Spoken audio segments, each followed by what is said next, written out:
continuing from where we left in the last class, rudiments of magnetic effect of current.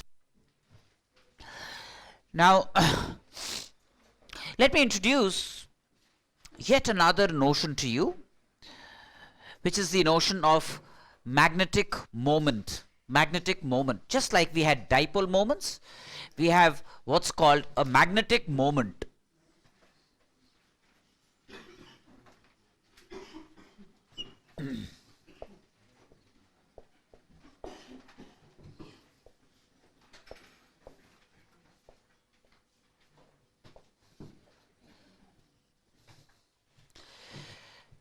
It's a vector defined for a current carrying loop, mu, the magnetic moment vector, defined for a current carrying loop.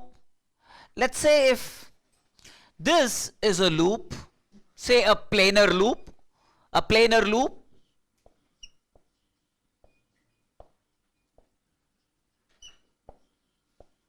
then we define the magnetic moment for this loop, mu, as one that has magnitude. Suppose it carries a current I, suppose this loop carries a current I, and it encloses an area A. Suppose this is a current carrying loop carrying current I and enclosing an area A. Then we define the magnitude of the magnetic moment vector as I into A. If there were n turns, then it's going to be NIA. If there were n turns of the loop, closely wound n turns of the loop, then it is going to be NI into A. The direction of this vector mu is given by the normal to this plane. Now, the normal to this plane could be an outward normal, or it could be an inward normal to this plane. The way to figure out whether the normal is going to be outward or inward is by pledging with your right hand. Curl your fingers of the right hand in the sense of the current and observe your thumb.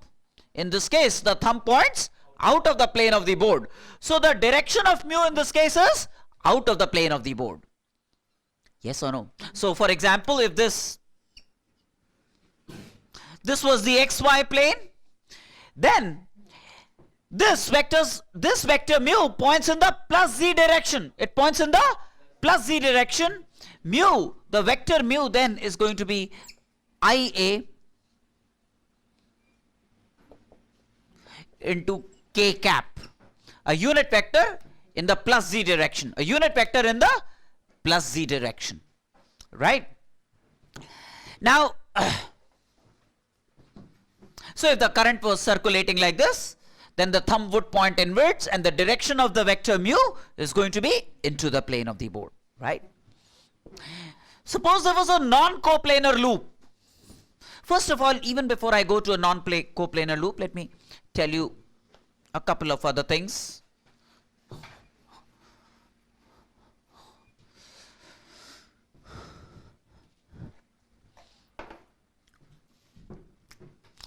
Say there was a rectangular loop.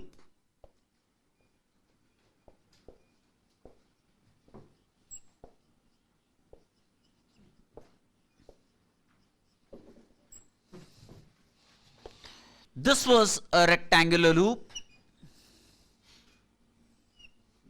Say PQRS,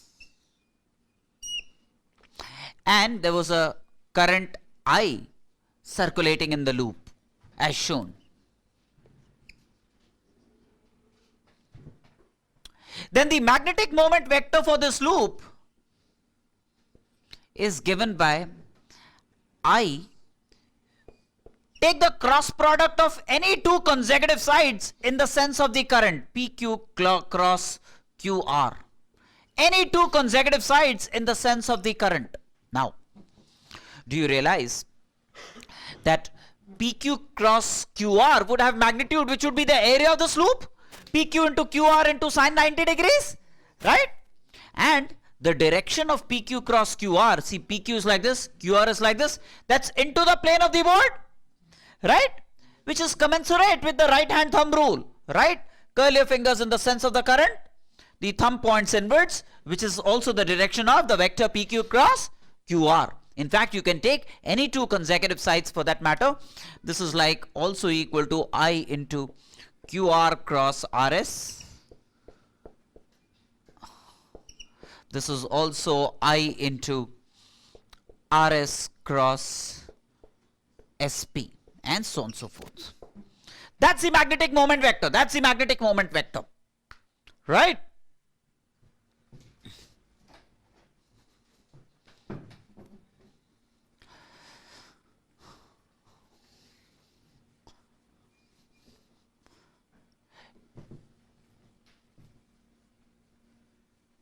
Suppose there was a non-coplanar loop constituted as follows.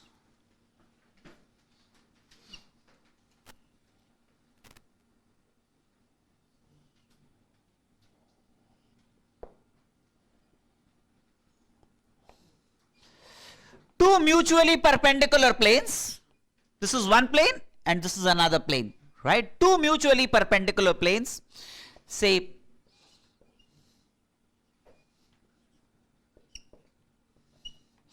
and a current circulating like this,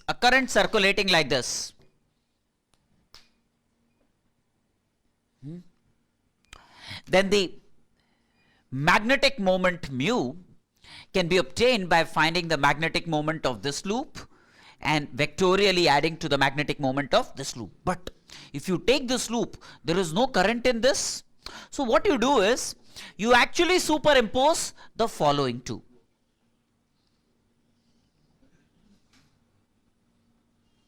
This is this loop. Imagine this to be a current carrying wire.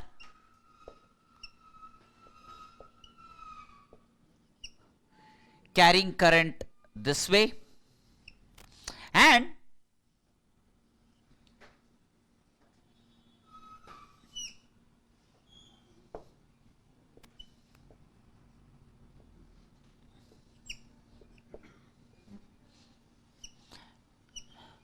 another one like this. Then these two currents effectively cancel the effect of each other. They are in opposite directions, as you can see, right? Then the magnetic moment of this loop, let's say the upper one, say mu1, you can take, if I was the current circulating in the loop, then I into cross product of any two sides, right? PQ cross QR. The magnetic moment of this loop, the base loop, mu2 is going to be I take the cross product of any two sides, say for example RS cross ST.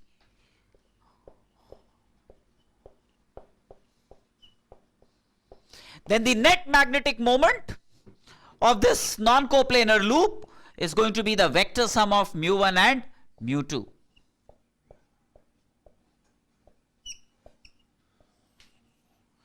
That's going to be the vector sum of the magnetic moments of the two non-coplanar loops, right? This then would be referred to as the magnetic moment of this arrangement. Okay. Now,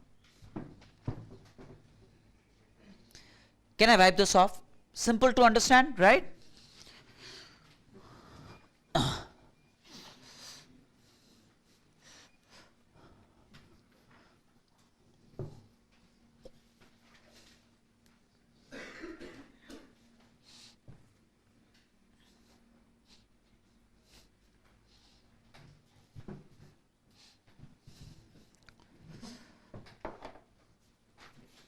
Now, suppose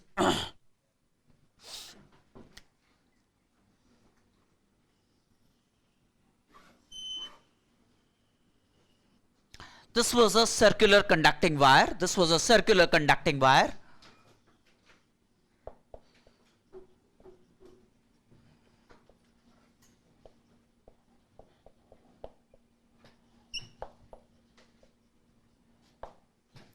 Mass m and radius R.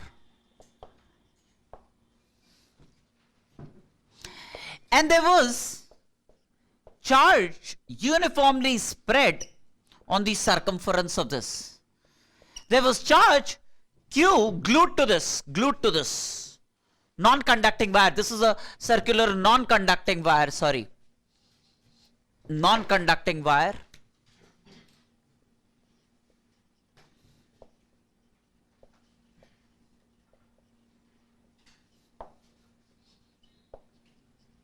And there was charge Q glued to the circumference of this. There was charge Q glued to the circumference of this, uniformly on this.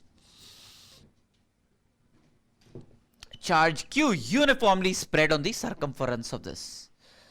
C was the center of this. And this was given an angular velocity omega. This was given an angular velocity omega. Now if someone told you what would be the magnetic moment, someone asked you what would be the magnetic moment of this arrangement, okay? First of all, you find the equivalent current associated with it. The equivalent current associated with it is going to be Q divided by 2 pi by omega into the area enclosed, So the area enclosed, so the magnetic moment of this arrangement would have magnitude I equivalent into the area enclosed, which is pi r squared, which is Q omega by 2 pi into pi r squared.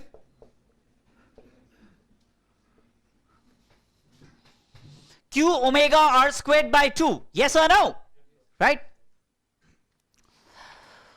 Now, if someone said, what would be the angular momentum of this disk or of this ring about the axis? Angular momentum. The angular momentum about the axis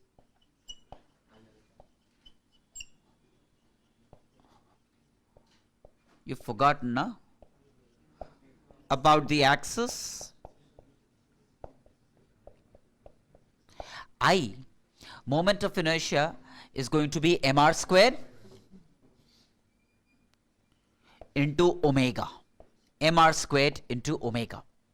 Yes or no?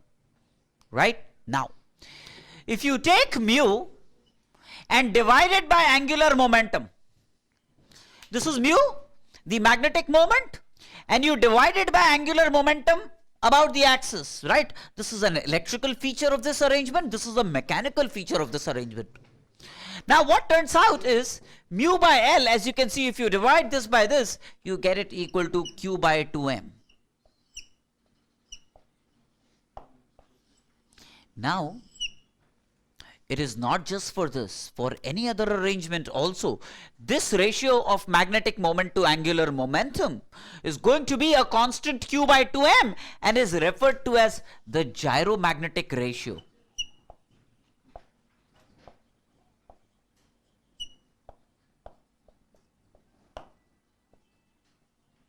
Switch it off.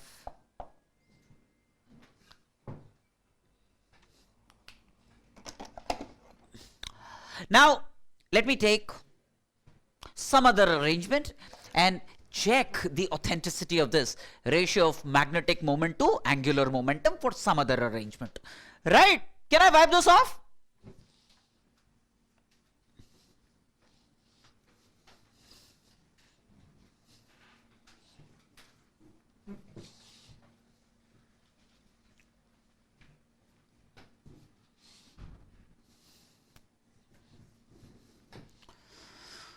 Suppose I had a non-conducting circular disc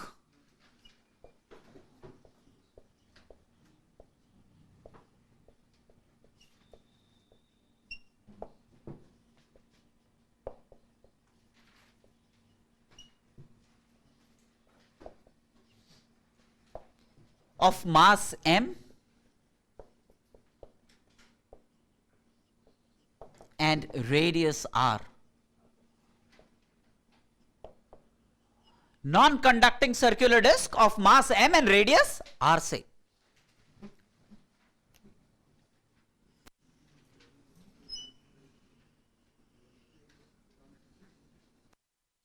And there was charge uniformly spread on the surface of this disk.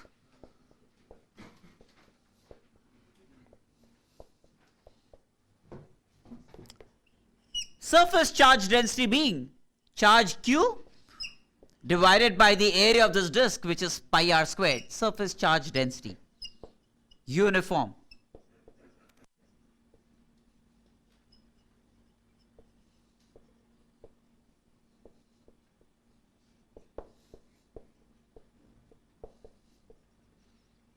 Charge uniformly spread on the surface of this disk. Q is the total charge. And this disk is imparted an angular velocity omega like this.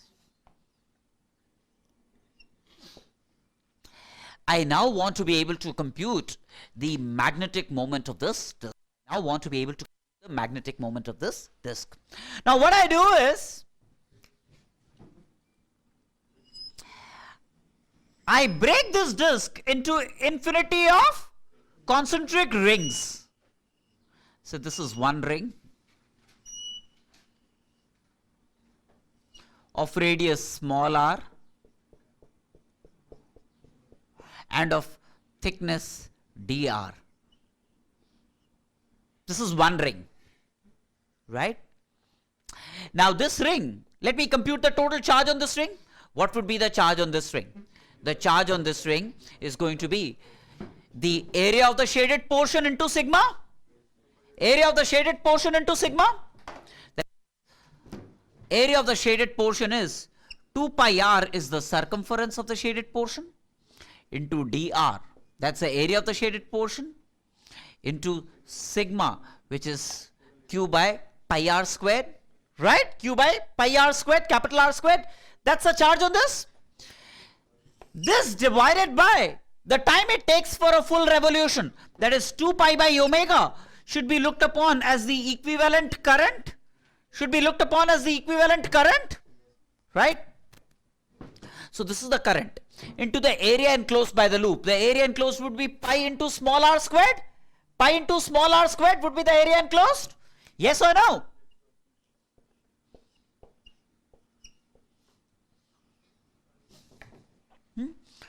That's the magnetic moment of this. And since this also has an angular velocity omega like this, realize that the direction of the magnetic moment is out of the plane of the board. All the rings that constitute this disk, starting from small r equal to 0 to small r equal to capital R, will have magnetic moment coming out of the plane of the board. So I can add all the mu's like I add scalars. Right? So it's simply going to be a scalar summation of all the mu's coming out of the plane of the board, where small r runs from 0 to capital R. Right? Now, let me do a quick calculation here. This will turn out to be, as you can see, omega sigma pi. This would be r cube, so r to power 4 by 4. Isn't it? Omega sigma pi coming out. R cubed when integrated would give me r to power 4 by 4 when you supply the limits. Do you all understand this? Right?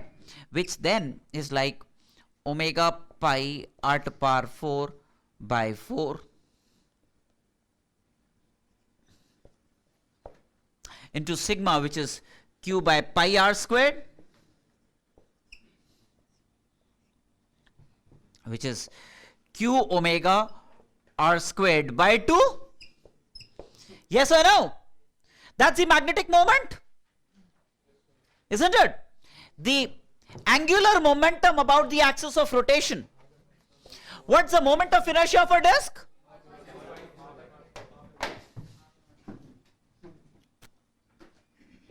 By 4, sorry. What's the angular momentum of the disk about this axis?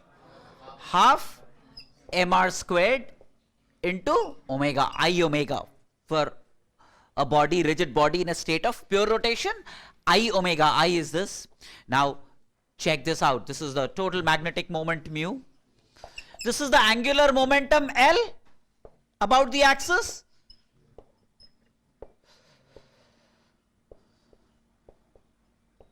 Then mu by L, do you realize it turns out to be Q by 2m? Mu by L turns out to be Q by 2m, gyromagnetic ratio, which means, there was no need to do all this. What you could have done is, this was easier to calculate. L would have been half mr squared into omega, and multiply it with Q by 2m, you will get the magnetic moment. So in complicated situations, where it's lot easier to calculate angular momentum because moments of inertia are standardized entities. So to do a I omega is lot easier, right? So do a I omega and multiply it with Q by 2m to get the magnetic moment. Why? Because this ratio will be preserved as Q by 2m all the time, right? I mean, say for example, let me give you another one.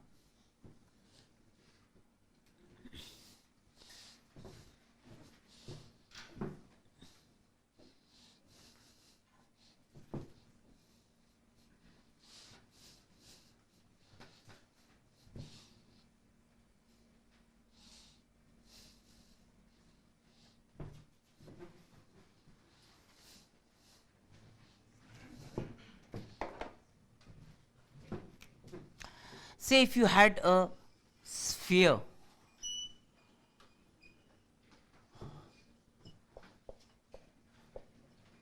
of mass m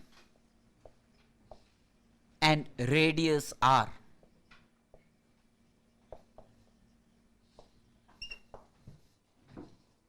and charge q, and non-conducting sphere, right?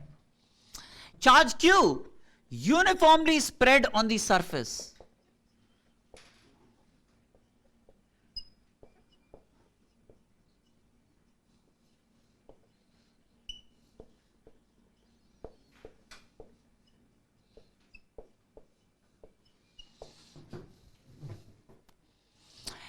And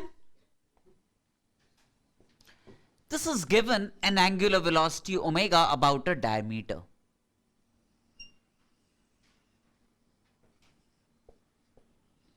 Angular velocity omega about a diameter. And you want to be able to calculate the magnetic moment of this arrangement. Now, one thing for sure, what you could have done is, you could have broken down the surface into coaxial rings of radius small r, varying from capital R to 0. I know, you overslept. Sit down.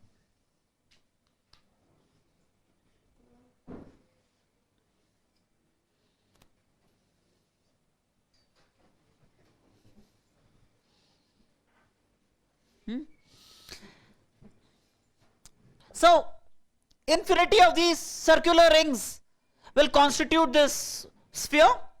Each of these rings will have magnetic moment along the axis, right?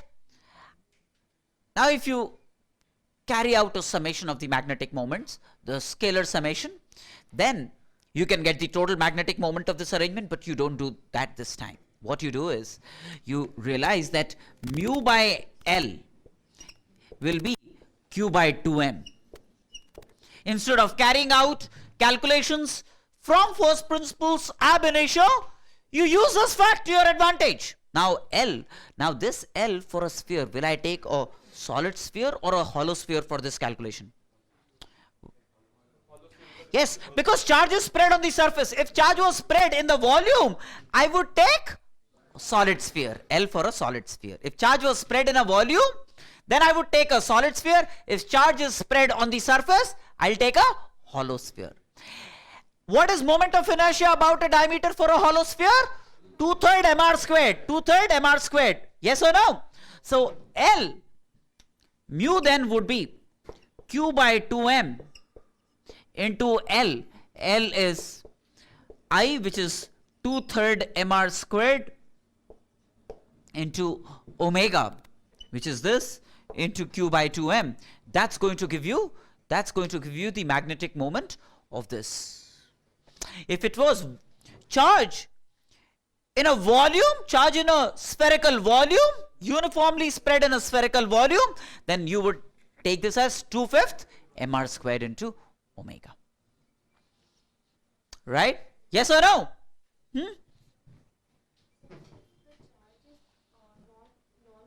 We will not do this. Then we will have to do fresh calculus. Somebody would have to tell us the manner in which charge is spread.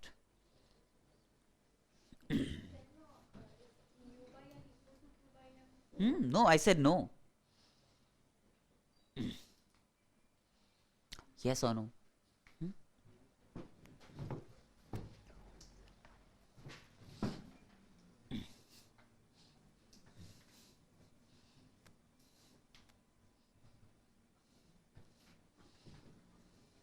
See, for example, in a disk, if charge is non-uniformly spread, then each of those rings will have different currents associated. The integral will give me a different value. However, moment L will remain the same because I has not changed based on charge distribution, isn't it?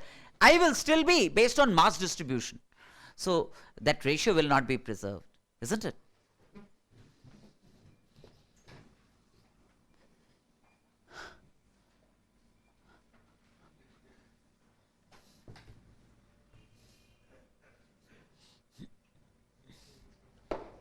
See, suppose there was a rod, uniform rod, hinged at O.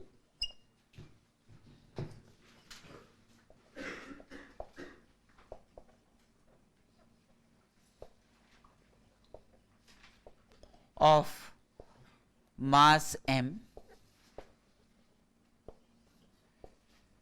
length L, hinged at O.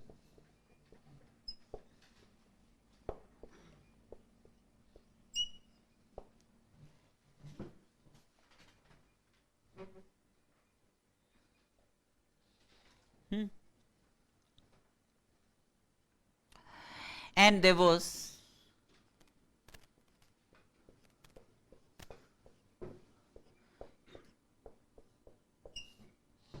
lambda was the charge per unit length on this. Q was the total charge on this spread over a length L. Charge per unit length on this. Q was the total charge on this rod uniformly spread over a length L, giving me charge per unit length as Q by L. Okay.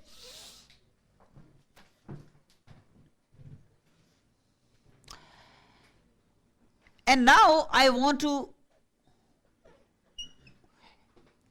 impart it an angular velocity omega. I impart it an angular velocity omega.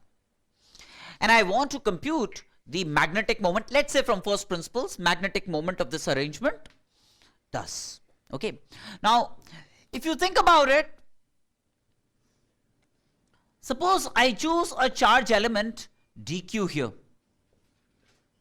which is like lambda into dx, isn't it? Lambda into dx.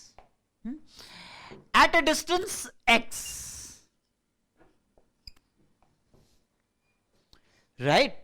Then this charge element dq describes a circle of radius x. This charge element describes a circle of radius x, thus enclosing an area pi x squared, and has an angular velocity omega. Yes or no? So then the magnetic moment you want to associate with this dq, first of all associate a current with it. So it's like the current that you want to associate with it is dq divided by 2 pi by omega. That's the current you want to associate with it. di, that's the current, which is dq, which is q by L, right? Q by L into dx omega by 2 pi. I hope you realize what I've done. Q by L into dx is lambda, is dq. Q by L into dx is the total charge, and 2 pi and omega. That is how it is, right? That's a current you want to associate with it. The magnetic moment you would want to associate with this current would be di into pi x squared. Pi x squared is the area enclosed, right? So the magnetic moment you want to associate with it, and it's going to be out of the plane of the board, right, is going to be q omega by 2 pi L into pi x squared dx. Is it not? Pi will get cancelled. The total magnetic moment for all dq's starting from x equal to 0 to x equal to small l will be this. That's a total magnetic moment, which, as you can see, is q omega by 6L into L cubed. Q omega by 6L into L cubed, yes or no? You have to integrate x squared, right? Which is like q omega L squared by 6. That's a magnetic moment, q omega L squared by 6. Is that all right?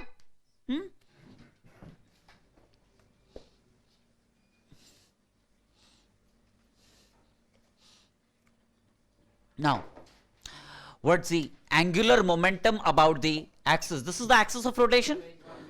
1/3 ml squared into omega. That's going to be the angular momentum.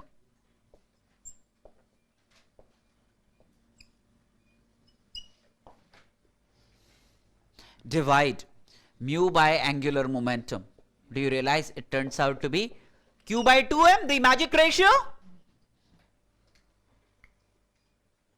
So there was no need to do this calculation. All that was required was take L as 1/3 ml squared into omega and multiply by q by 2m, and you get mu for this arrangement. Yes or no? Right?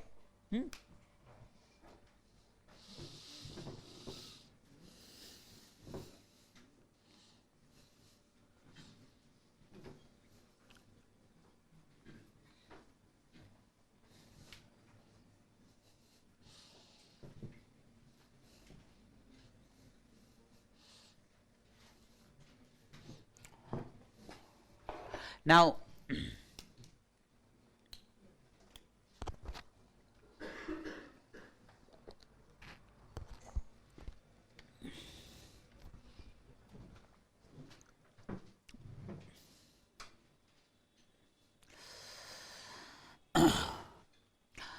two things which I will mention.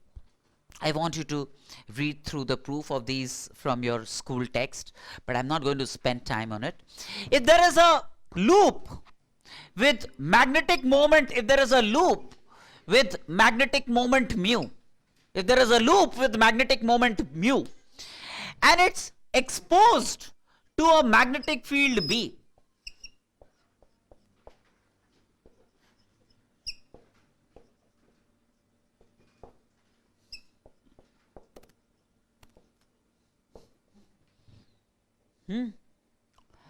then this loop with magnetic moment mu will experience a torque. The torque experienced by this loop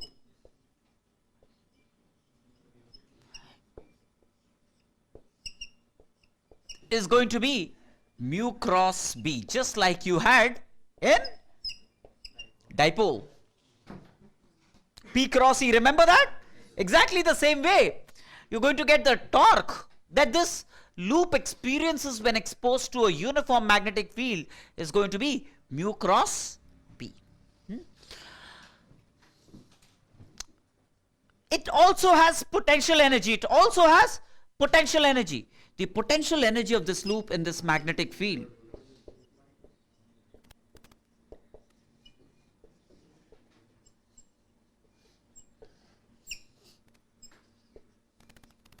minus mu dot B, minus mu dot B.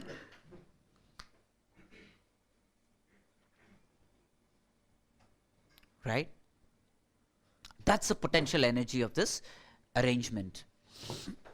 So, refer to your school text for a formal proof of these. I will move on. Okay.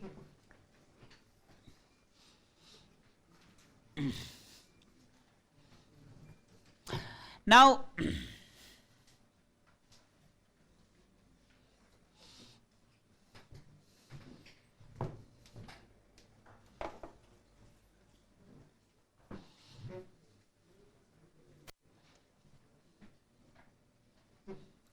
suppose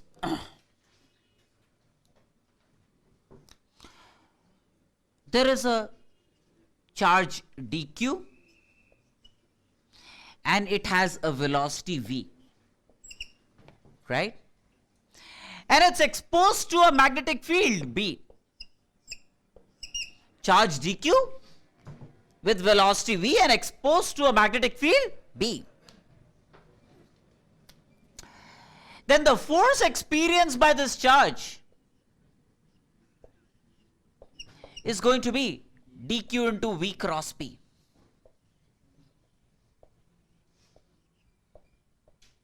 That's the force experienced by this charge, right? We've seen this earlier. Now, suppose there was a small current carrying element designated by dl. dl was a current carrying element, an infinitesimally small current carrying element, carrying a current I. Right? Suppose to cover this dl, it takes time dt. Suppose it takes time dt. Then the charge that flows through dl, the charge that flows through dl in time dt is going to be I dt.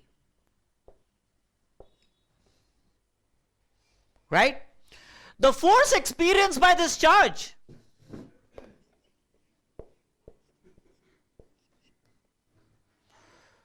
is going to be dq into v cross b, like I said. That's going to be the force experienced by this charge, and therefore the force experienced by this element dl, force experienced by this element dl, right? dq is I dt v cross b. But this dl is covered with a velocity v in time dt. Therefore, can I say this dl is the displacement brought about by this velocity v in time dt? So this dt I can club with this to get the dl, to get the element, current carrying element dl. So then this becomes like a I. V into dt I replace by dl.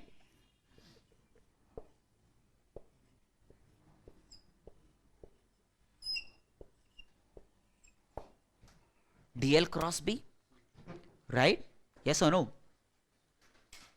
So if there was a current carrying element dl exposed to a magnetic field b, then the force experienced by the current carrying element would be I dl cross b, right?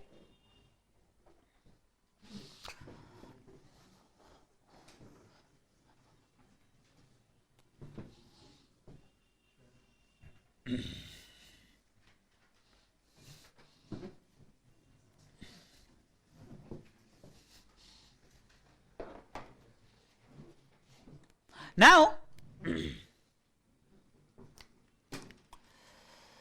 if there was a finite length of a wire between P and Q, and it was carrying a current I, and was exposed to a uniform magnetic field B,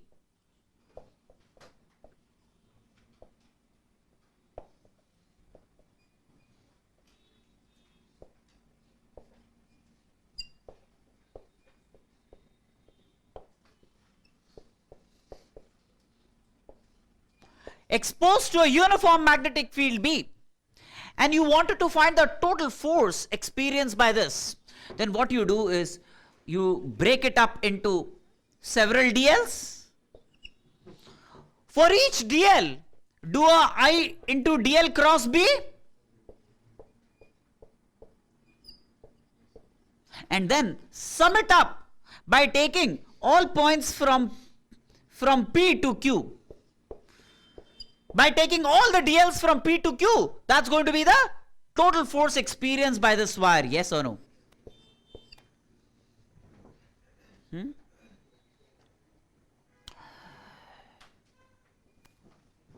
Now, if B was uniform, then this cross B will break free from the integral. If B was uniform, then the force will become I integral dl, and the cross B would break loose. The cross B will come out. If the cross B comes out, then sum of all the DLs, vector sum of all the DLs will be what? Yes, the displacement from P to Q. The vector sum of all the DLs means sum of all the displacements from P to Q would be the net displacement from P to Q, would be the vector PQ? Would be the vector PQ, yes or no? Right? So this is going to be I PQ cross B.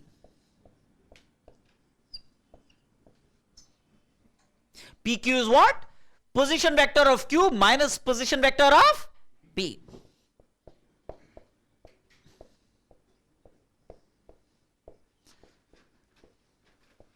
RP is the position vector of P, RQ is the position vector of Q, then I into RQ minus RP cross B.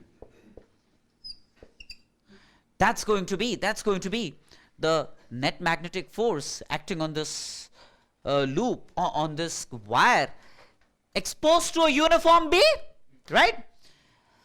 Then the actual shape of the wire does not matter, as you can see. All that matters is the initial point P and the final point Q. The actual shape of the wire becomes inconsequential. But if B was non-uniform, then the shape or the trajectory of the wire will make a difference. Yes or no? Because then this cross B will not come out, will stay resident inside the summation. We'll have to do a DL cross B separately for all the DLs and then add up all the DL cross Bs rather than adding up all the DLs and crossing it with B. We'll have to then exercise that caution. Right? Now, if it was a closed loop,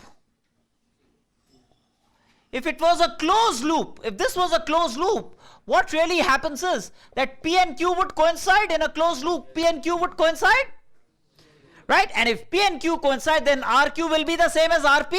Then the net magnetic force is going to be 0 because RQ turns out to be RP. RQ turns out to be RP. The net magnetic force is going to be 0.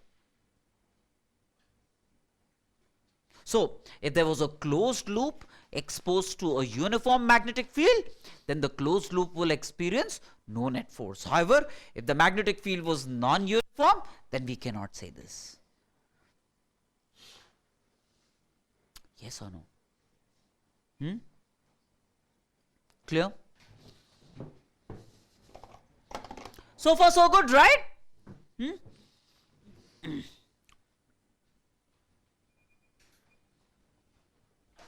Can I wipe this off?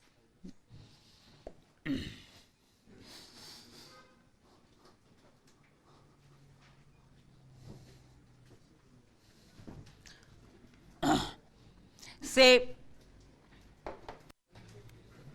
there were two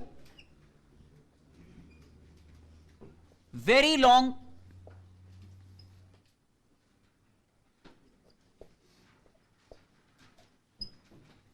current carrying wires.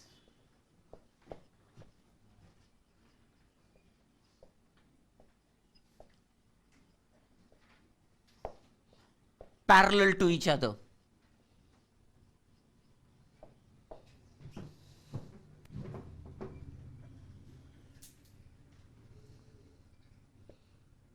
I1, I2.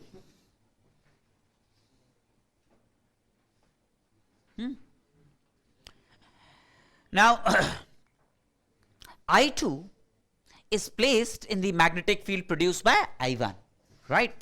And say the separation between them is R. Then if you recall, the magnetic field at all point of this wire is going to be mu naught I1 by 2 pi R, right? This is exposed to a magnetic field B. Because of this, given by mu naught I1 by 2 pi R. And what would be the direction of this B? If dl is like this, my r's are like this, it would be into the plane of the board. It will be into the plane of this board.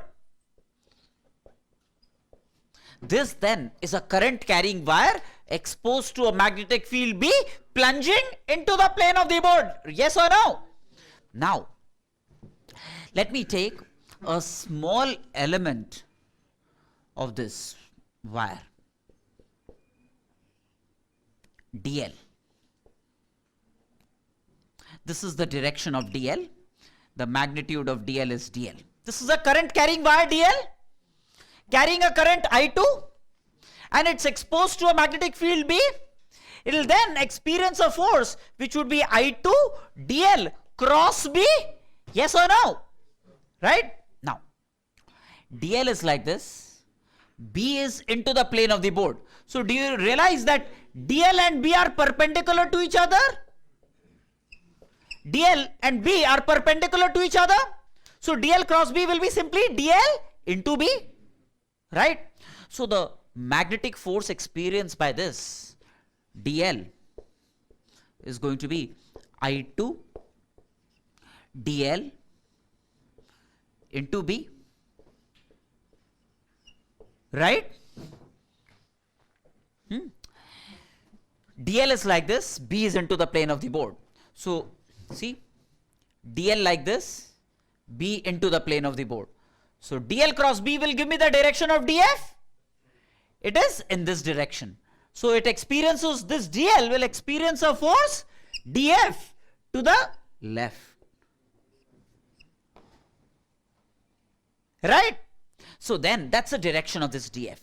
If this current was I1 like this, then this df would be to the right. Right? Now, which means if the currents are in the same sense, the force would be attractive. If the currents are in opposite direction, the force would be repulsive. Clear?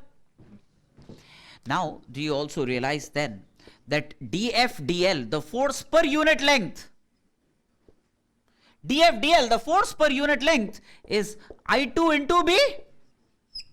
That's the force per unit length that they exert on each other, df dl, right?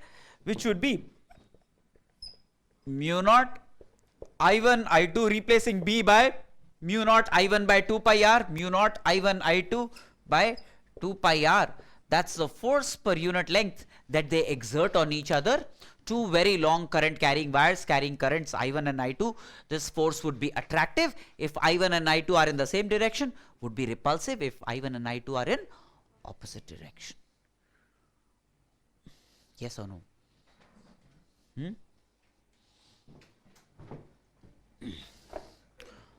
Is that all right?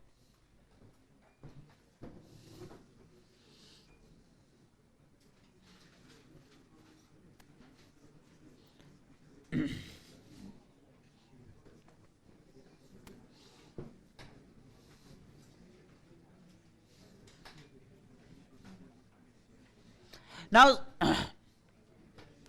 suppose one of the wires was not thin but it was rectangular and say was of finite width W. Okay. So this was one wire which was thin and carrying current I1. And there was another wire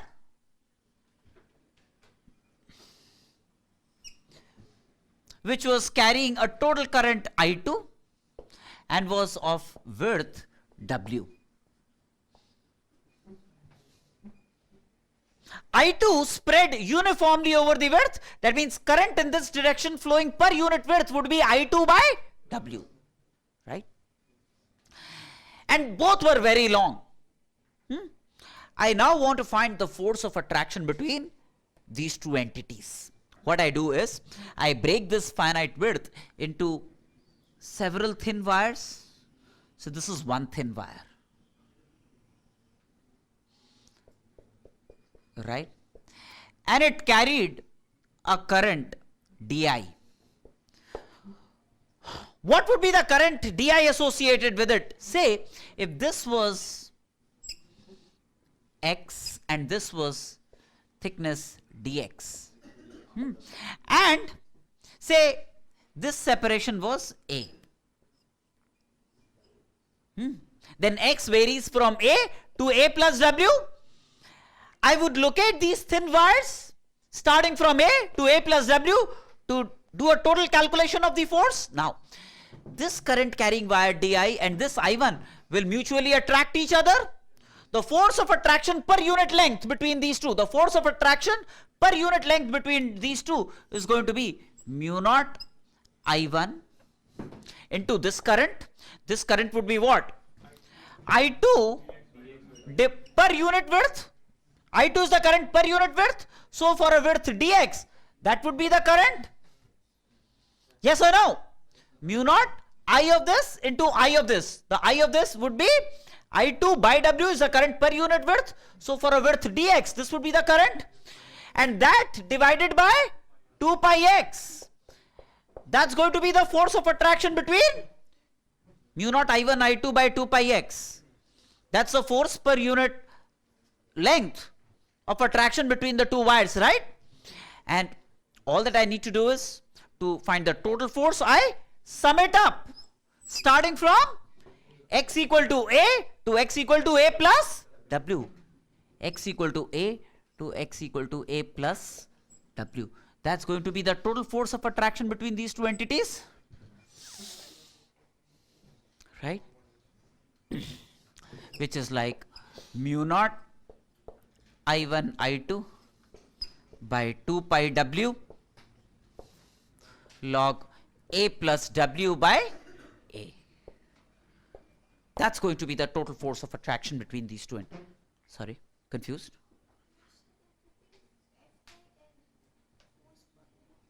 Yeah, that's the force per unit length. I'm calculating. See, when we have infinite two very long wires, then we only talk of force per unit length. So this is not the total force, this is the total force per unit length, of course. That's a force per unit length, force of attraction per unit length. Diptesh, right now? So you would have derived this using results for magnetic field of the bit wide one. Yeah, absolutely. You could have done and then applied it on this. I will not remember all those results for magnetic field for all geometries. So I will always go from first principles. I would rather use my terabytes for like RAM, not like hard disk. Okay. Can I wipe this off?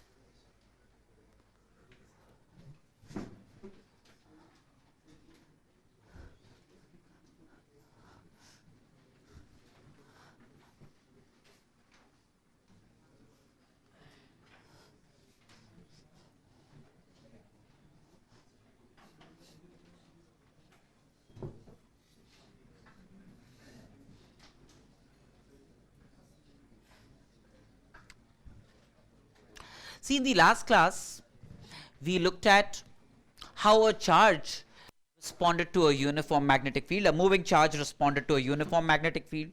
How a moving charge responded to a combination of a uniform magnetic field and a uniform electric field. Two cases were looked into. One where E and B were in the same direction. Case 2 when they were orthogonal with each other. Right? Now let me give you a brief idea of how a charge takes to a non-uniform magnetic field. How a charge takes to a non-uniform magnetic field, right? Now, first of all, let's create a source for a non-uniform magnetic field. right?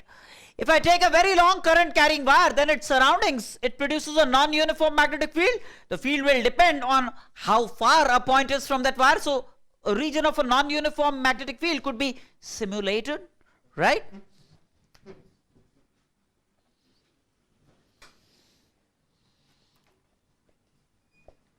This is a long current carrying wire. At a distance x from this wire, it produces a field which is mu naught I by 2 pi x, right?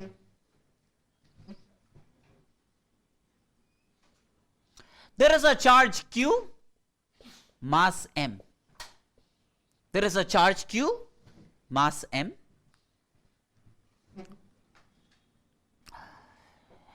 Positive, let's say positive charge, okay? And it's imparted a velocity v naught towards the wire. It is imparted a velocity v naught towards the wire. Okay. Let us see how this charge particle behaves subsequently. Let's see the behavior of this charge, the motion of this charge subsequently. Clear?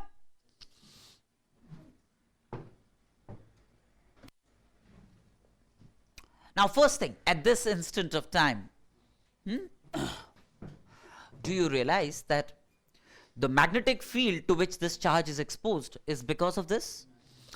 It's going to be, say if this distance was x naught,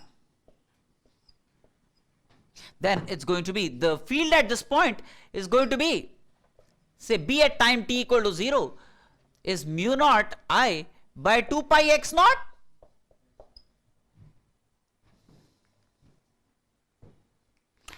Isn't it? That's a field at this point because of this very long current carrying wire, and it's going to be into the plane of the board.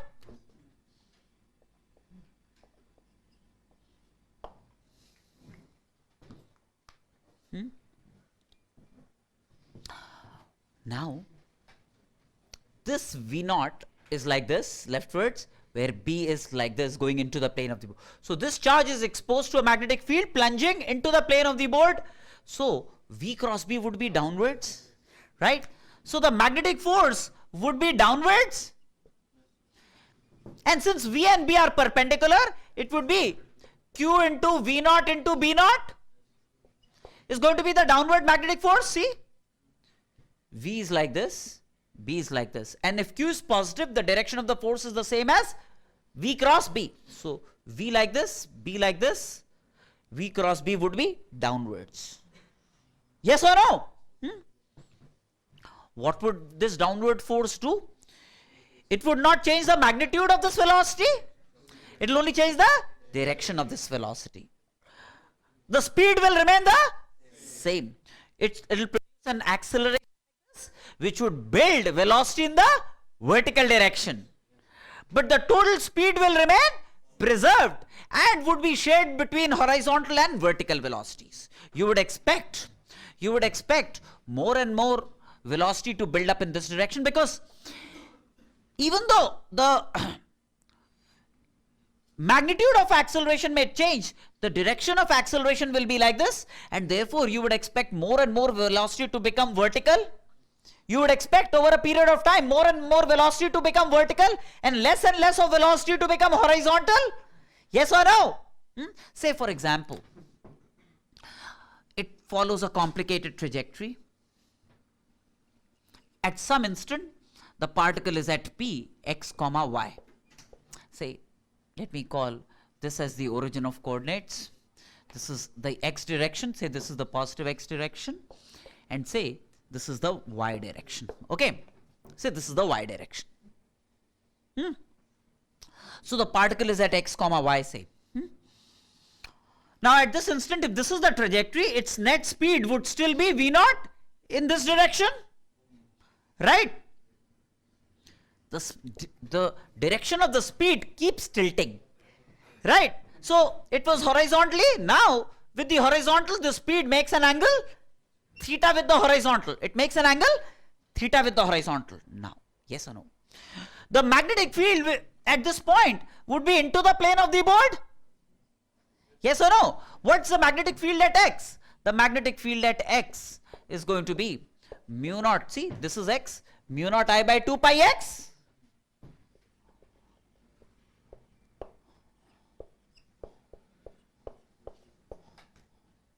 And it will go into the plane of the board.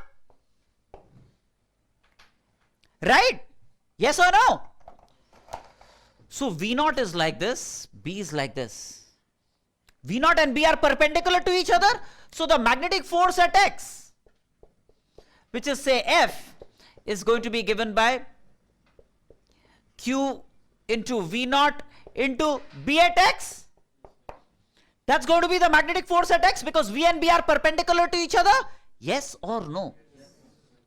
However, so this is the magnitude of the magnetic force that this charge experiences at a point x comma y during its trajectory. This is a variable force that it experiences because V naught is not changing, but B is changing. However, the direction of B continues to be into the plane of the board. Now at this instant, V is like this, B plunges into the plane of the board. This force will be perpendicular to both V and B. Would you then believe that this force is like this? Force at x is going to be like this, perpendicular to V and also perpendicular to B. And V cross B would be like this? Yes or no? If this was the vertical direction, the y direction, if the tangent makes an angle theta with the horizontal, then the perpendicular to the tangent will make an angle theta with the vertical. Yes or no? This force has a horizontal component and a vertical component, right? The horizontal component, Fx sine theta, will keep killing the horizontal velocity leftwards because it's opposing V cos theta. Yes or no? Fx sine theta is opposing V cos theta. So it will retard the particle in this direction. Whereas F cos theta, F at x cos theta, is promoting velocity in this direction. So more and more velocity will build vertically and at the expense of the horizontal component of the velocity. How about it? Right? So if more and more vertical velocity, then you would expect the trajectory to become more and more vertical, the trajectory of this particle to become more and more vertical, because if the vertical component is more, then the net speed would be more vertical than horizontal. Yes or no? And therefore the trajectory will become more and more vertical. This then you would expect to be the shape of the trajectory. The trajectory will be like this, will be more and more vertical. Yes or no? Right? Now, you would expect then after a while all the horizontal velocity to have got hogged up by this retardation. The net velocity will then become vertical.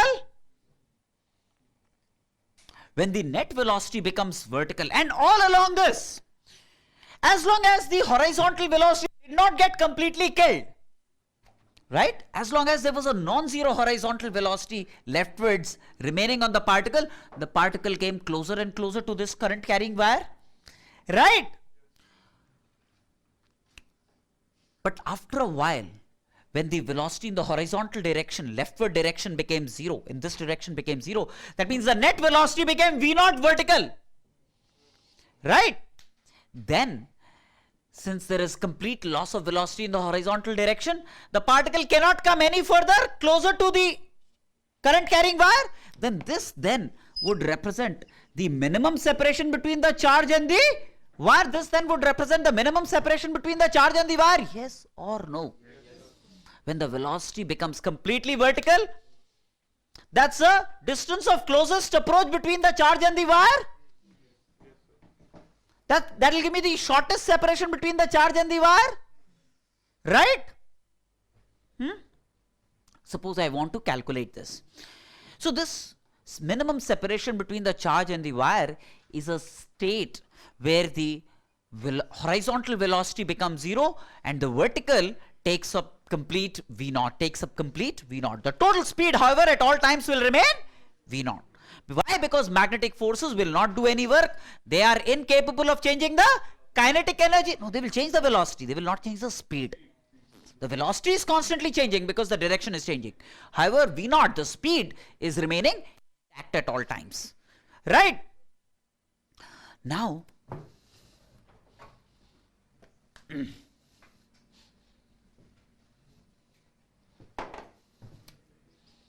this is the x direction, this is the y direction, this is the reference O, origin. Clear? Now at this instant, the vertical velocity is fx cos theta. That means this into cos theta, right? B at x.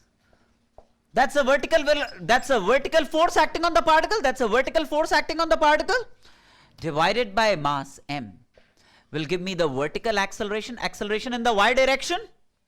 That will give me acceleration in the y direction of the particle, right? And say at this instant the particle has a Vx like this and has a Vy like this, right? So this is going to be dvy dt. That's going to be dvy dt.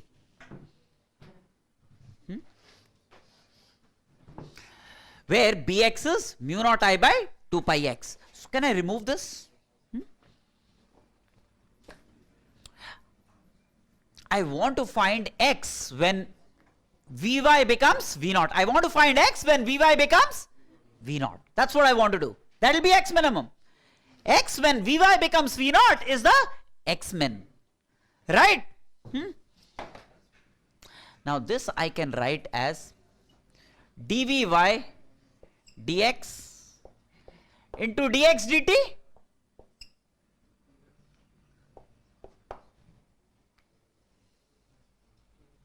Why I did this? Because I want to connect Vy and x. Vy becomes V naught when x becomes x min. That's why I carried this out, right? What is dx dt at this instant? No, minus v cos theta. This is my positive x direction. I'm measuring from here. So dx dt would be minus v cos theta. Realize that x is decreasing with time. So dx dt should be negative. It's going to be minus v cos theta, and even otherwise. This is the origin, this is the positive direction of the x-axis, so velocity is measured in this direction would be negative. So Vx would be minus v cos theta. So this then becomes dx dt written as minus v cos theta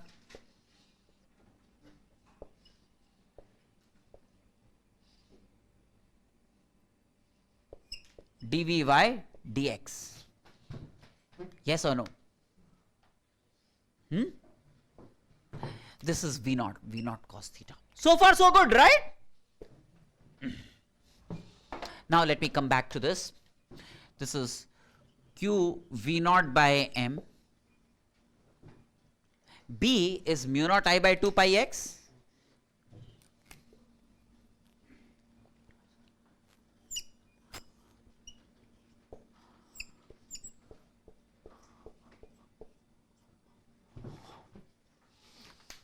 Cos theta is minus V naught cos theta dvy dx.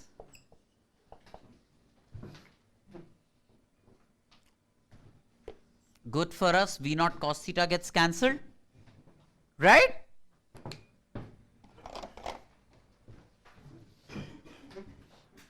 Which then would mean mu naught qi by 2 pi m dx by x is minus dvy. Right? This is what it means. Collecting terms suitably. That, right? And then I integrate. When x is x naught,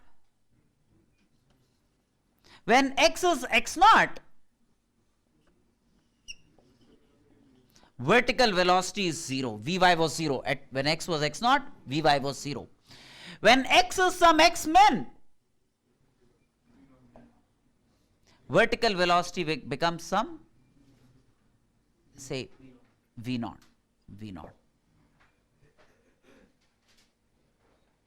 right? Which then would mean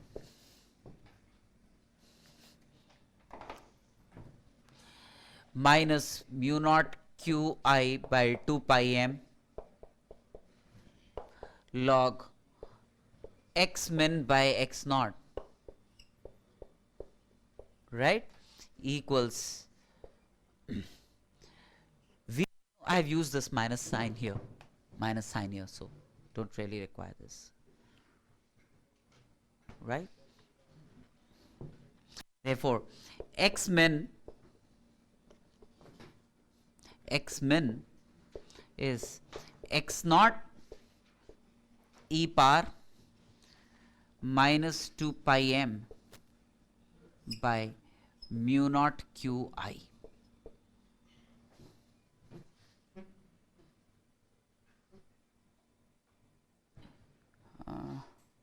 Yeah.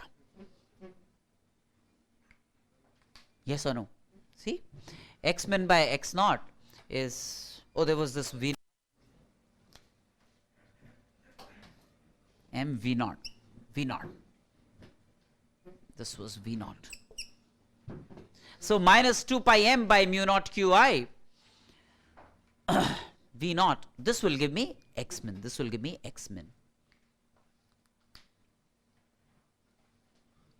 You can venture independently into finding what happens after this. What is y as a function of x by finding dy dx, and so on and so forth. You can do a host of things around this situation, but then this is just to give you a feel for how a particle will respond, charged particle will respond in a non-uniform magnetic field. Yes or no?